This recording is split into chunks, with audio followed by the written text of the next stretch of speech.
Dans les villages reculés d'Afrique, où les traditions se transmettent de génération en génération, la vie de couple suit souvent un rythme ancestral. Voici un court récit qui illustre cette vie de couple traditionnelle. Il était une fois, dans un village niché entre les collines verdoyantes et les rivières chantantes d'Afrique, un couple qui vivait selon les coutumes de leurs ancêtres. L'homme, appelé Soleil était connu pour sa force et sa sagesse.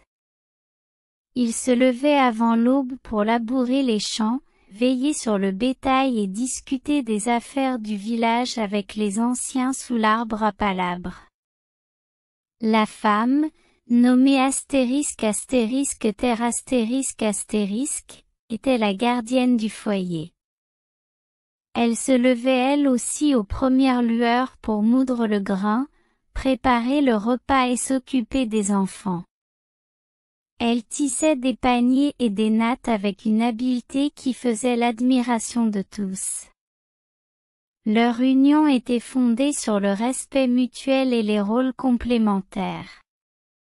Chaque soir, quand le soleil se couchait, ils retrouvaient la terre et ils partageaient les histoires de leur journée. Ils enseignaient à leurs enfants l'importance de la terre, du respect des ancêtres et des lois de la nature. Les fêtes et les cérémonies rythmaient leur vie.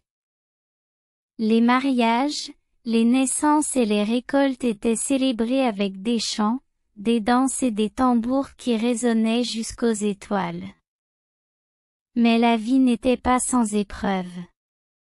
Les saisons sèches mettaient leur endurance à l'épreuve, et les maladies demandaient la sagesse des guérisseurs.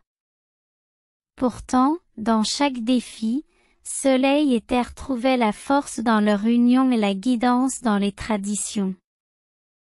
Ainsi, jour après jour, année après année, le cycle de la vie continuait, immuable, sous le regard bienveillant des ancêtres.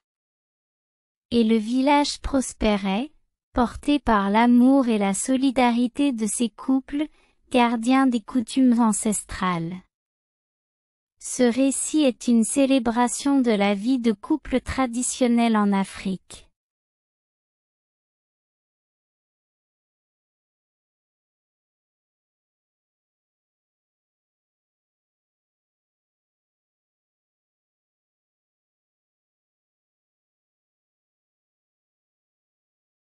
Dans les villages africains, les conflits de couple sont souvent résolus grâce à des mécanismes traditionnels ancrés dans la culture et les coutumes locales.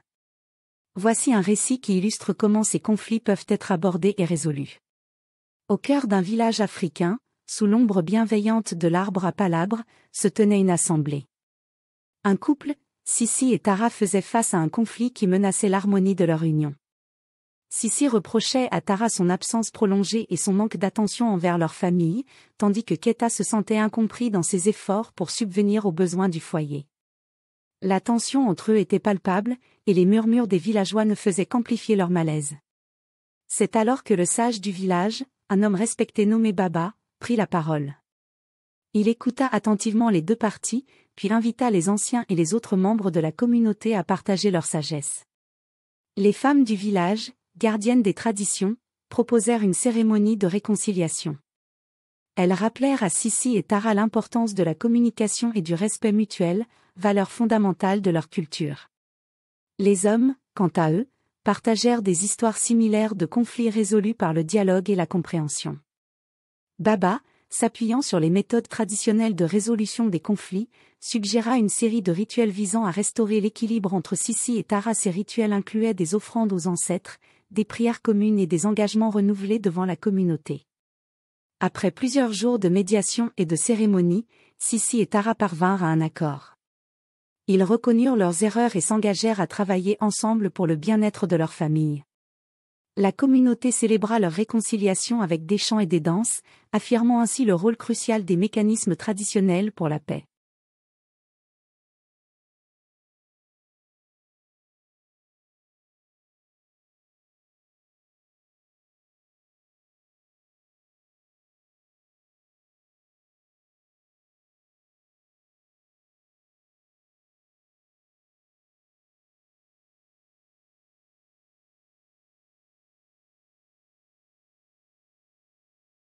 Les chamans occupaient une position importante dans de nombreuses sociétés africaines.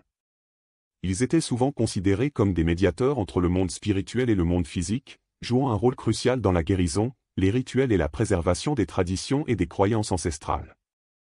Dans certaines communautés, ils étaient vus comme des leaders spirituels et des conseillers, tandis que dans d'autres, ils pouvaient être craints pour leur pouvoir et leur connexion avec le surnaturel. Leur influence s'étendait souvent au-delà des aspects spirituels et médicinaux pour inclure des rôles sociaux et politiques, en particulier dans les sociétés où les croyances traditionnelles étaient fortement ancrées.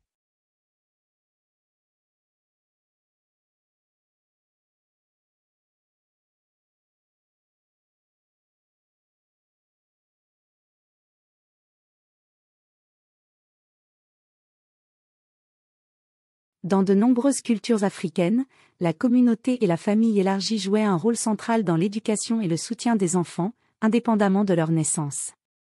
Cependant, il est important de noter que les attitudes envers les enfants nés hors mariage pouvaient varier. Dans certaines sociétés, ces enfants pouvaient être marginalisés ou rencontrer des obstacles sociaux, tandis que dans d'autres, ils étaient pleinement intégrés et acceptés. En général, ces sociétés étaient régies par des systèmes de valeurs et des normes sociales qui déterminaient le statut et le traitement des enfants et de leurs mères dans la communauté.